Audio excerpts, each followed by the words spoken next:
Hello, welcome to the Thursday Breathe in the Book meeting of Alcoholics Anonymous. My name is Kelly and I am an alcoholic. Hi, family.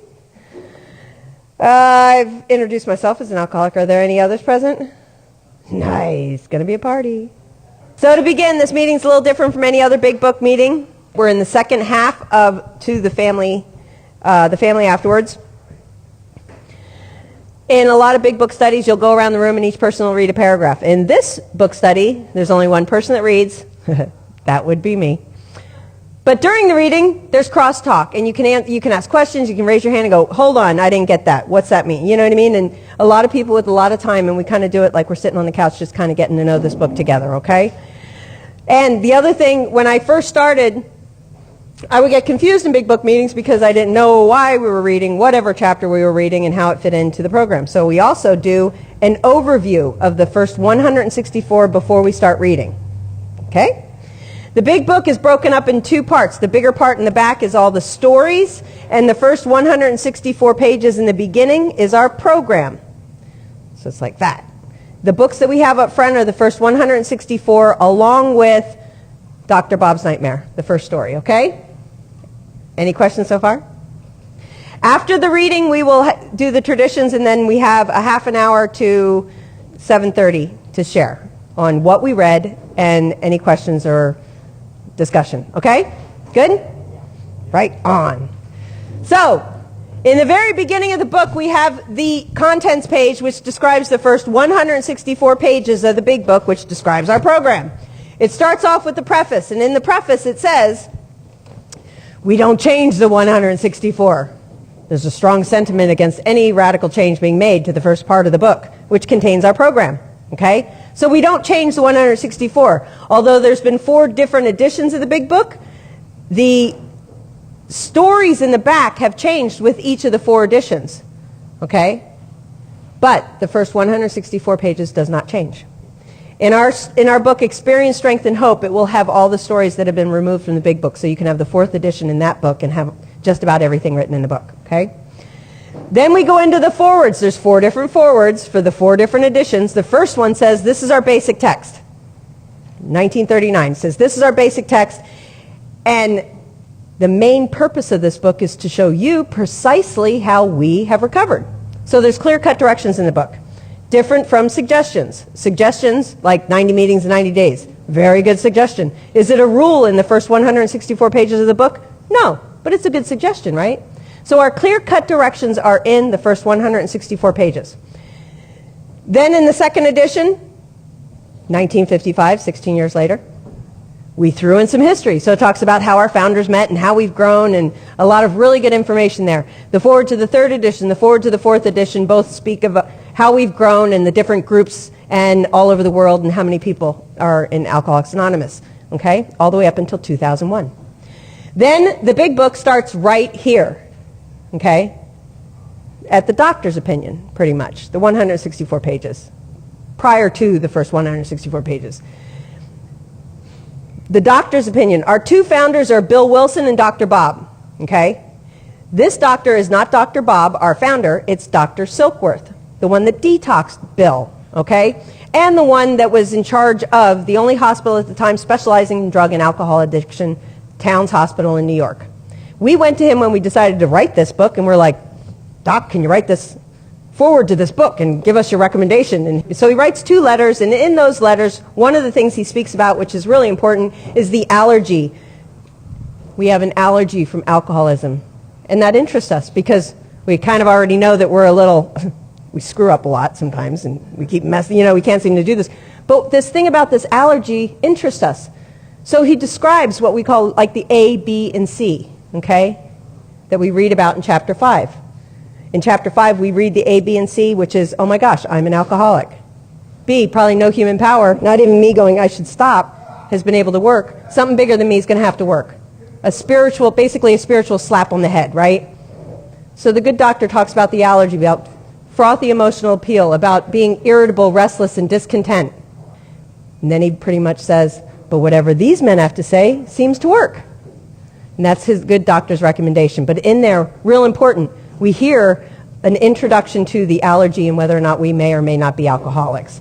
Right after that, Bill tells his story, our first founder, Bill Wilson.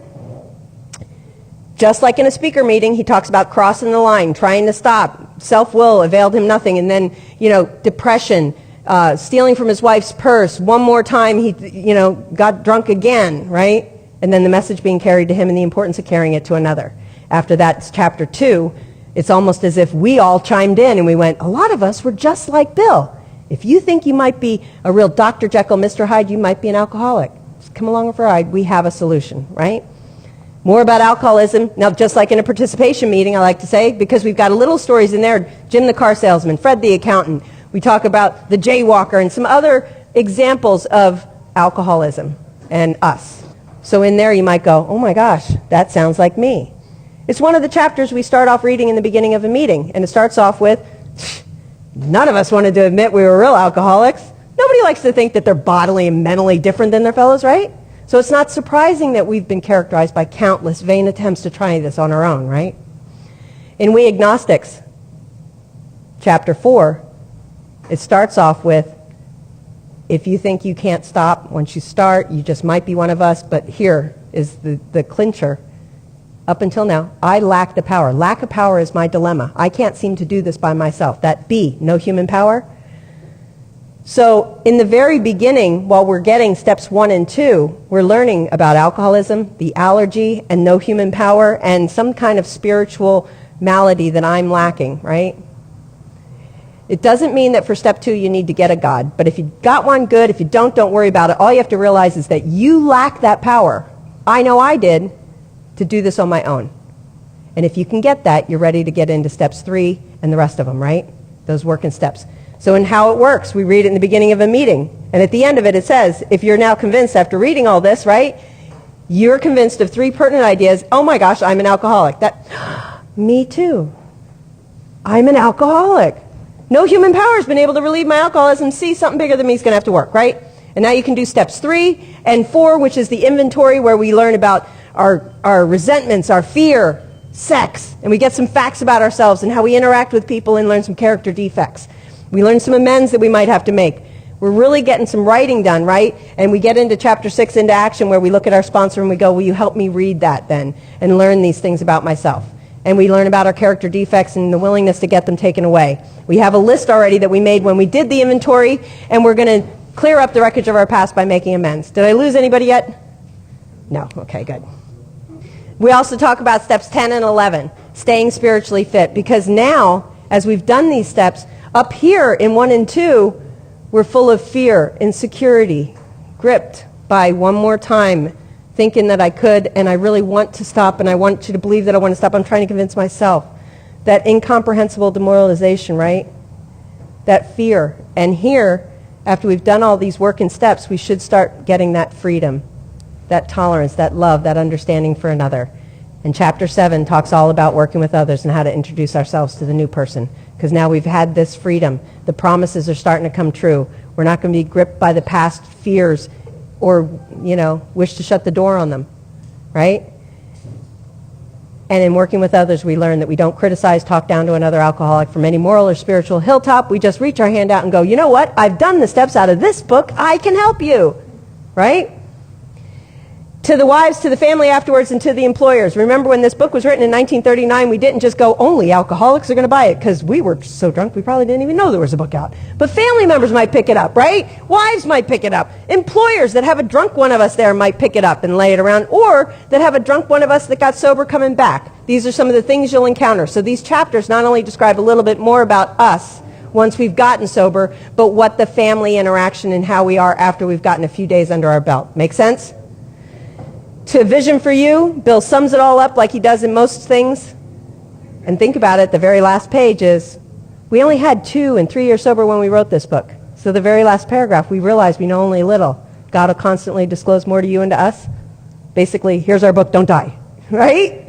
And the first story is always Dr. Bob's nightmare. So we have Bill's story in the beginning, our first founder, Dr. Bob, our second founder right there. And are we ready to keep reading? Yes. Yay! I don't want to lose anybody, but sometimes I run through that a little quick.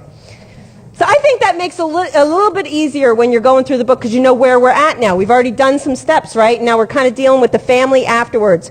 And last week, what we read, we're going to start on 130 because we did the first half of the reading last week. We were talking about tolerance, understanding, and love, right? How the alcoholic comes home and knows he's to blame for some of the stuff we haven't quite cleaned up yet. We go to two AA meetings and we can't go home and go, everything's all better. So these are some of the things we're going to encounter with our loved ones at home. They've been through the ringer with us. We talk about maybe even though he's trying to restore the financial aspect of the family or the relationships at home, the alcoholic or father should not be criticized, right? It talks about Al-Anon and how sometimes the key in life to happiness is when the person that's dealt with us at home can actually deal with somebody else that's dealing with an alcoholic in their home. We don't want family members to read this chapter and then throw things back in the alcoholic's face. Every time we get, struggle or something goes wrong, then they want to throw back something that we haven't yet made an amends for or learned about in our steps, right? How to talk about things. So we don't want to aggravate stuff at home while we're trying to learn how to listen to our sponsor and go to meetings and do all this stuff, but love and tolerance not only to them, but to those at the home. How to stick to our own story. How to not have the family share what we've done to them before we take a look at it, as well as in the rooms. We don't want to share other people's stories, right? Because we alcoholics are sensitive people. Yes. So, what else did we talk about last week? We had, if the alcoholic is not growing spiritually, now this is we talked about this was a really good suggestion for people that are sponsoring others in the program. Not just the family, but when we kind of get real excited and we're on our pink cloud and then we kind of fall off a little, we don't want to remind the alcoholic who's new that they're spiritually sick and you're messing up. We already know. We feel it. You don't have to remind him he's spiritually sick. We know. But when we're not, we start to feel it. And that the family will all appreciate this slow growth and development of Dad as we all kind of work together in this ice cube melting and the healing process, because Dad or the alcoholic is still convalescing or healing, and so is the family. Right? So that's kind of where we left off. Any questions? Yay! So we're at 130. Okay? Second paragraph, or the beginning of the first full paragraph. Those of us who have spent much time in the world of spiritual make-believe have eventually seen the childness of it all. This dream world has been replaced by great sense of purpose, accompanied by a growing consciousness of power of God in our lives. We have come to believe He, God, would like us to keep our heads in the cloud with Him, but that our feet ought to be firmly planted on the earth. That is where our fellow travelers are, and that is where our work must be done. These are all realities for us, the alcoholic. We have found nothing incompatible between a powerful spiritual experience and a life of sane and happy usefulness. So, I think the whole page before, correct me if I'm wrong, but I think the whole page before we were talking about how the alcoholic will go one of two ways sometimes when we're newly sober. We will either be like, yeah, I did a week of detox, I'm good, I got to go get the car back, got to get this, got to get the job, got to get, and I try to repair everything financially really quick. Or, I don't even pay attention to anybody at home, but I'm always over here at AA and I'm laying on my pink cloud and, I said this prayer today with my sponsor, and oh God, and you should be doing the same kind of spiritual experience I'm having in the rooms, and I only have a daily reprieve based on the maintenance of my spiritual condition, and we're in this pink cloud spiritually. But sometimes these things balance and mellow out, whichever path we take, okay? So it's saying that although the alcoholic will then know that although we're growing spiritually, we're healing that spirit through our steps, and our heads sometimes can be in that pink cloud or in the clouds, that our feet must be firmly planted, not only in repairing our relationships at home, but in working with others. Okay, we can't just be going, here we go. Sorry, can't go to work right now. I'm meditating, working on my 11 step. Right? So what we want to do is kind of have that balance. But it's not quick for us to get. We do go to extremes in different areas before we get that flow. One more suggestion. Whether the family has spiritual convictions or not, they may do well to examine the principles by which the alcoholic member is trying to live. They can hardly fail to approve these simple principles. Though the head of the house still fails somewhat in practicing them, that would be us, the alcoholic. Here's a direction. Nothing will help the man who is off on a spiritual tangent so much as the wife who adopts a sane spiritual program, making better practical use of it. Although the alcoholic should not point out to his wife that you'd do fine to find a spiritual program of your own. Stop bugging me. Yes, when we walk and talk, we don't want to point out somebody else's spiritual defects. And the wife should not point out that she's working a better program than the alcoholic. Good, good, good. Let me write that one down. In other words, though, we do have Al-Anon. We had talked about that in the preceding chapter to the wives. So the family members that have dealt with us have their own way of healing and their own program to deal with us, right? And so at the same time, when this book was written, we didn't have Al-Anon. So what they are saying, too, is that the wives would come while we all got together in each other's homes and met, that the husbands or wives of the alcoholic would also meet together and go through what they're going through in their growing pains and healing, right? So, there will be other profound changes in the household. Liquor incapacitated father for so many years that mother became the head of the household. She met these responsibilities gallantly.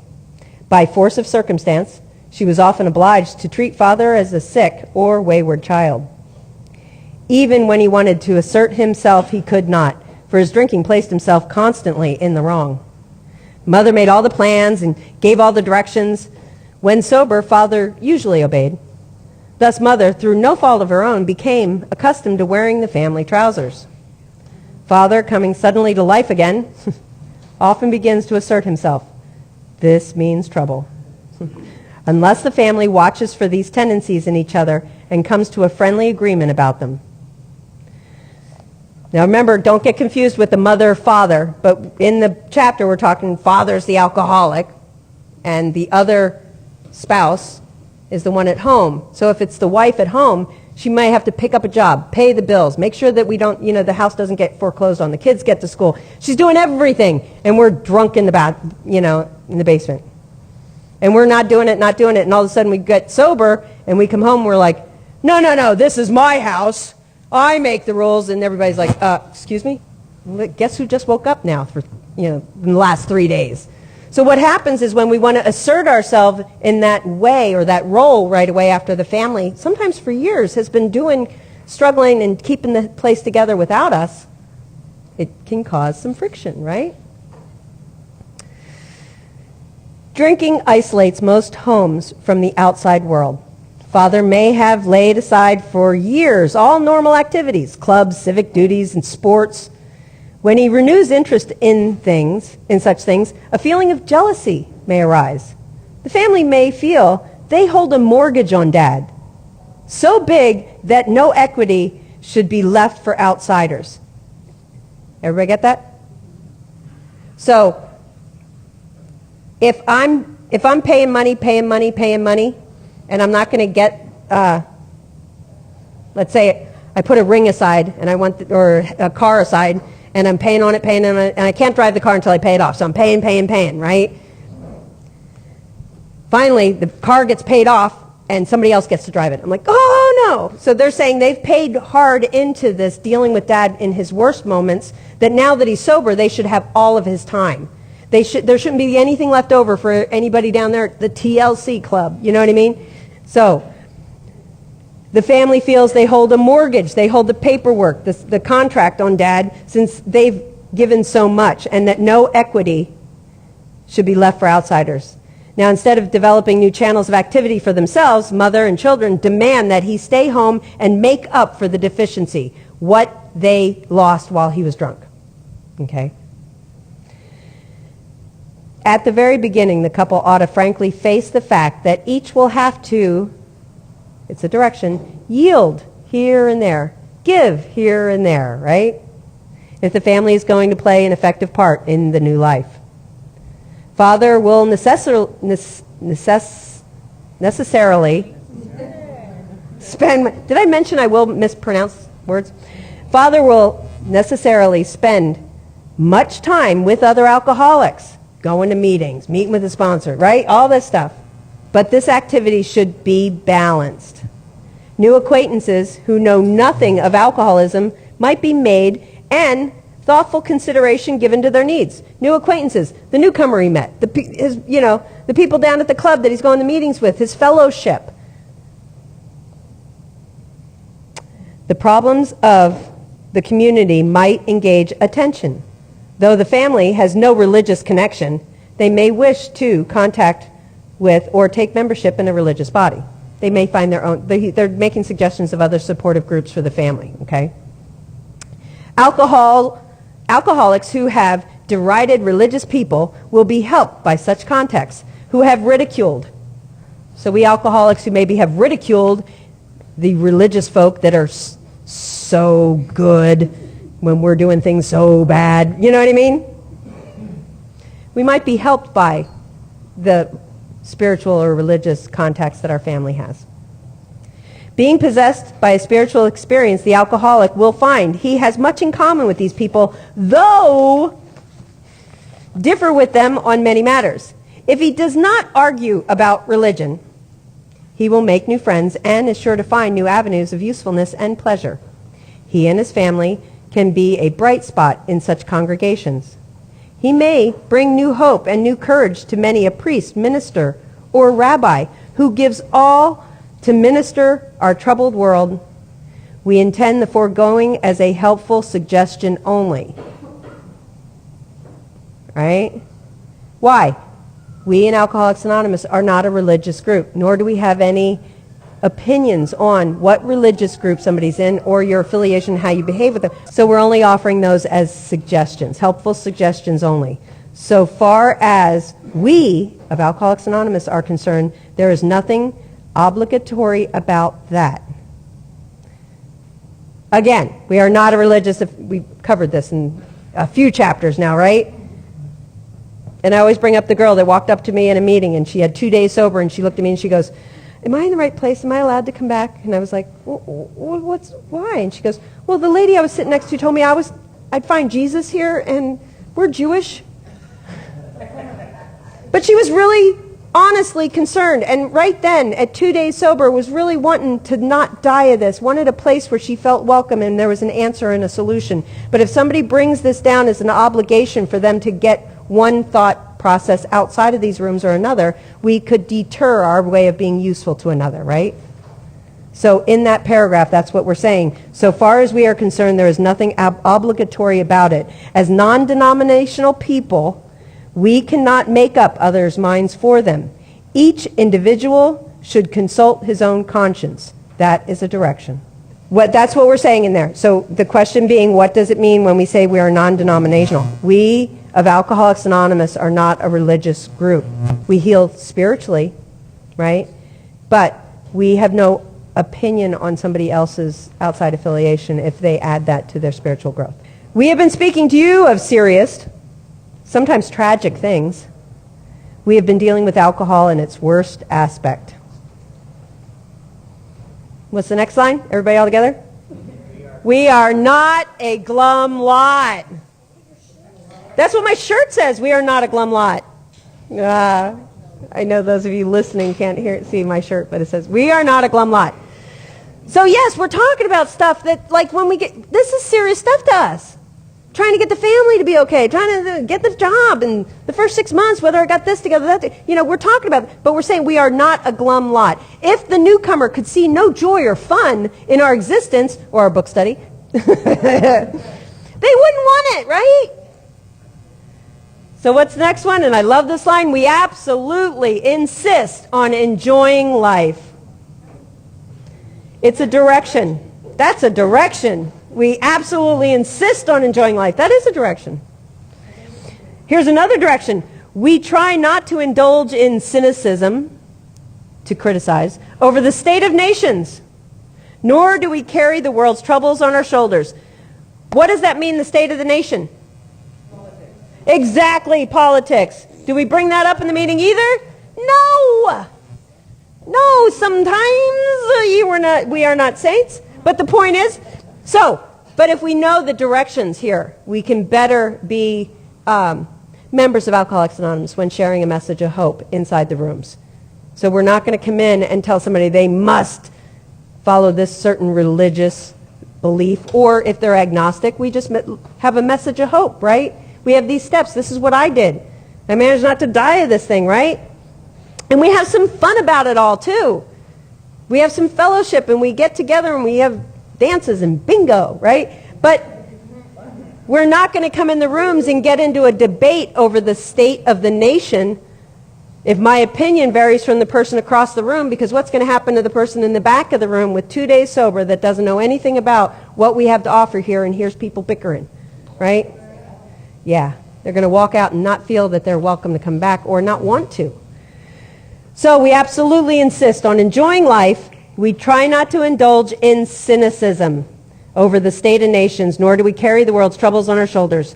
When we see a man sinking into the mirror that is alcoholism, that dark spot, we give him first aid and place what we have at his disposal. What do we have? We have a message of hope. We have answers. We have a program of action, right?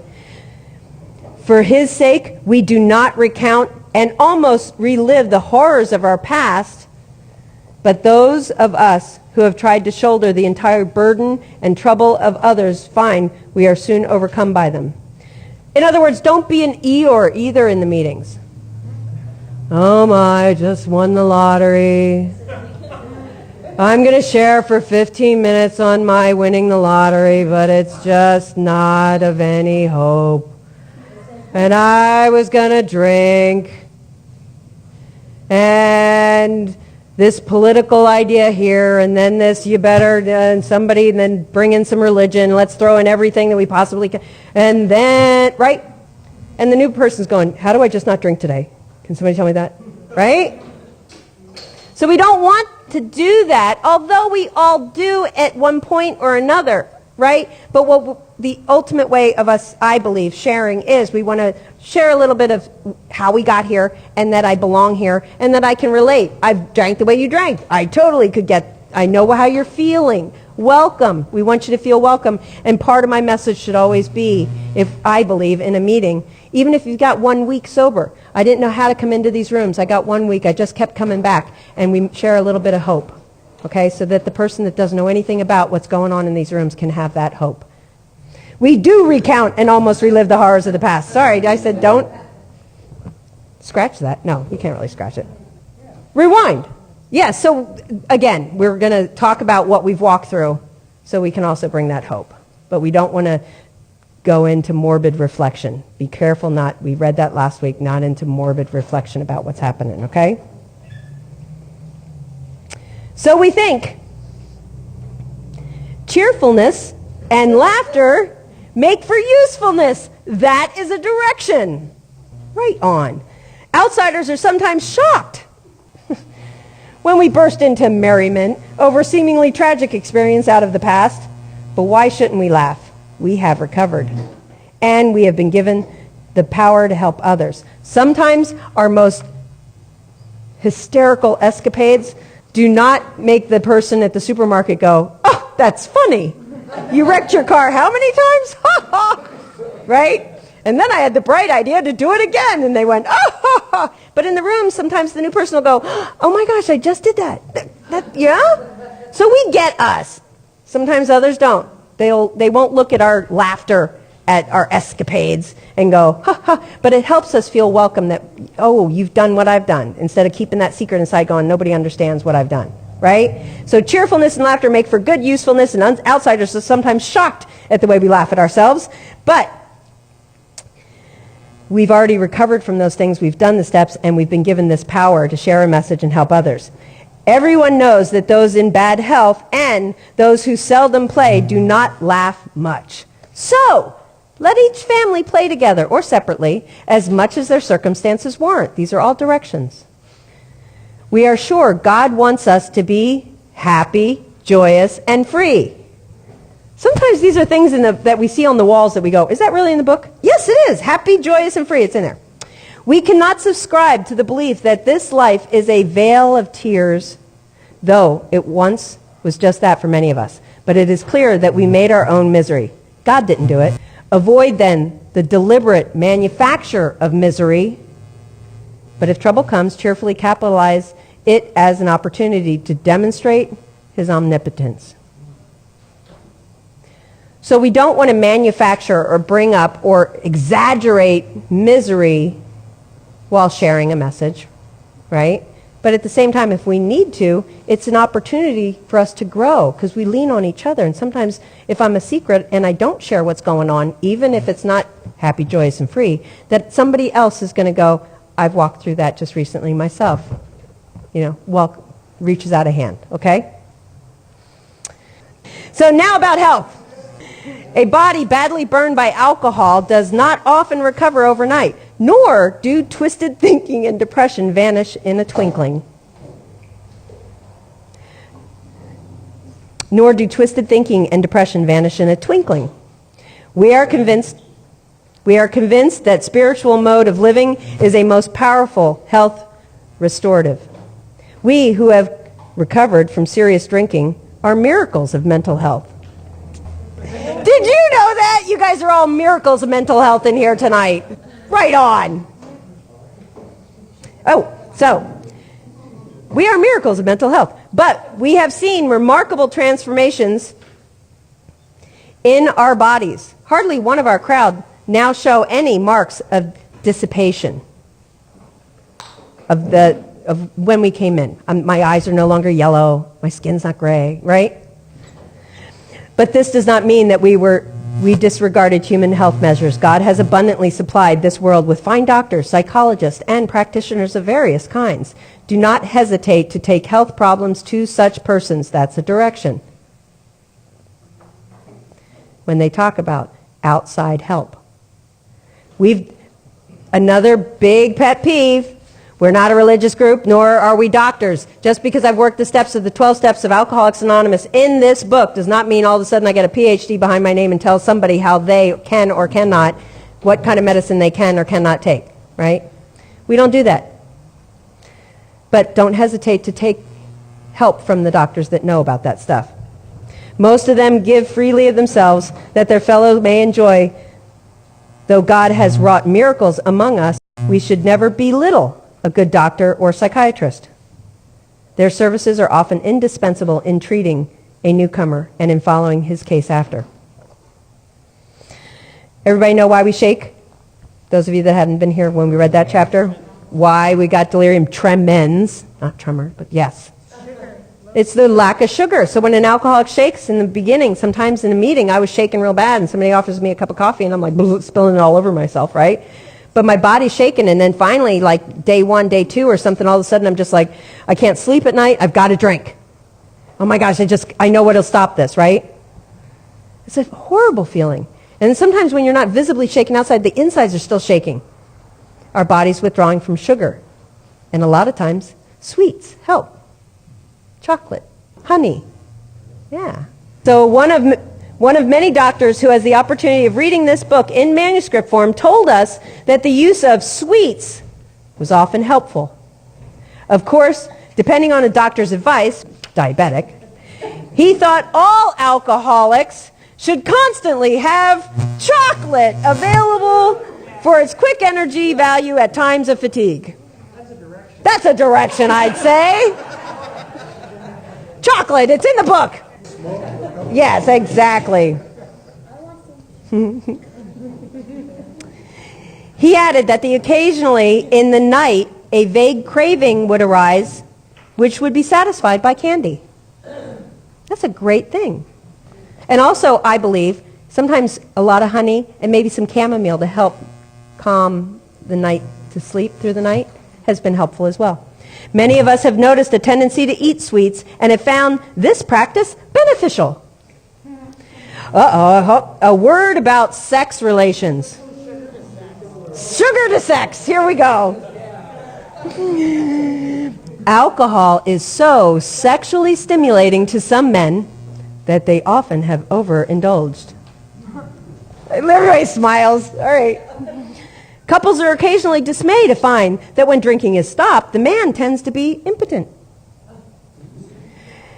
Unless the reason is understood, there may be an emotional upset. Now, how many of us, men or women, have had that thought, what about sex? I'm not going to be able to have sex unless I've been drinking, or the first time, or something like that. So it crosses our mind. Maybe not all, it crossed mine. All right, so. After I'd done the work on myself and was able to get into a healthy relationship, knowing my tendencies and my character. Okay, so and some of us, hush. All right, some of us have had this experience only to enjoy in a few months a finer intimacy than ever. There should be no hesitancy in consulting a doctor or a psychiatrist if the condition persists.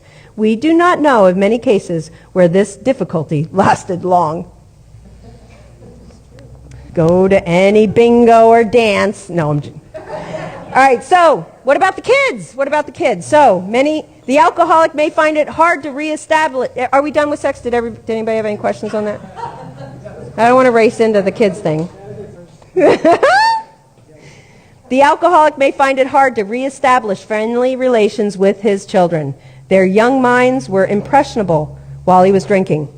Without saying so, they may cordially hate him for what he has done to them and to their mother.